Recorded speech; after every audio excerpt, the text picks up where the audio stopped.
산업은행이 대주주인 대우조선해양 신임 사장 이른바 알박기 인사 논란이 확산하면서 이동걸 산업은행 회장을 향한 책임론도 불고 있습니다. 이 회장에게는 어떤 책임이 있다는 것인지 따져보겠습니다. 자, 최원희 기자. 산업은행이 대우조선해양의 지분을 얼마나 갖고 있습니까? 네, 국책은행인 산업은행은 대우조선해양의 대주주입니다. 55.7%의 지분을 갖고 있습니다. 게다가 대우조선해양은 정부가 회생을 추진하면서 2015년부터 공적 자금 4조 원 등이 투입됐습니다. 외형적으로 민간 기업이지만 순수한 민간 기업으로만은 볼 수는 없는 상황입니다. 보통의 경우는 이 정도 지분을 갖고 있으면 당연히 사장 선임할 텐데 이 경우도 그렇습니까? 사장 추천권은 이 민간 전문가로 구성된 대우조선 경영정상화관리위원회에 있습니다.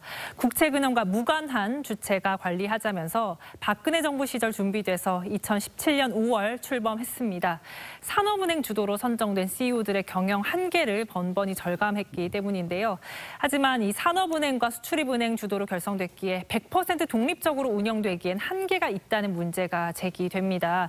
현재 남은 위원 6명 중에 부행장 출신 등 4명이 직간접적으로 산은과 얽혀 있다는 지적이 나오고 있습니다.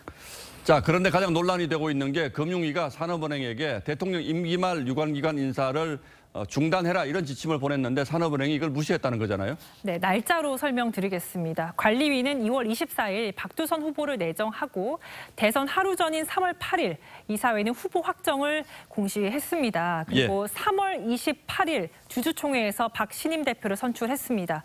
그런데 금융위가 산은의 대선 전 유관기관 인사 자제 요청을 내린 건 2월과 3월 중순이라고 합니다. 인수위는 지침을 산은이 대우조선에 전달하지 않고 무시했다는 입장이고요. 특히 선거 하루 전날 속도를 내서 안건을 처리한 배경을 의심하고 있습니다.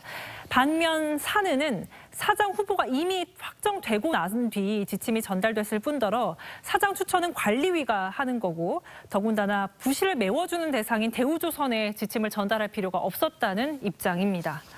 그런데도 산업은행 책임론이 나오는 이유는 뭡니까?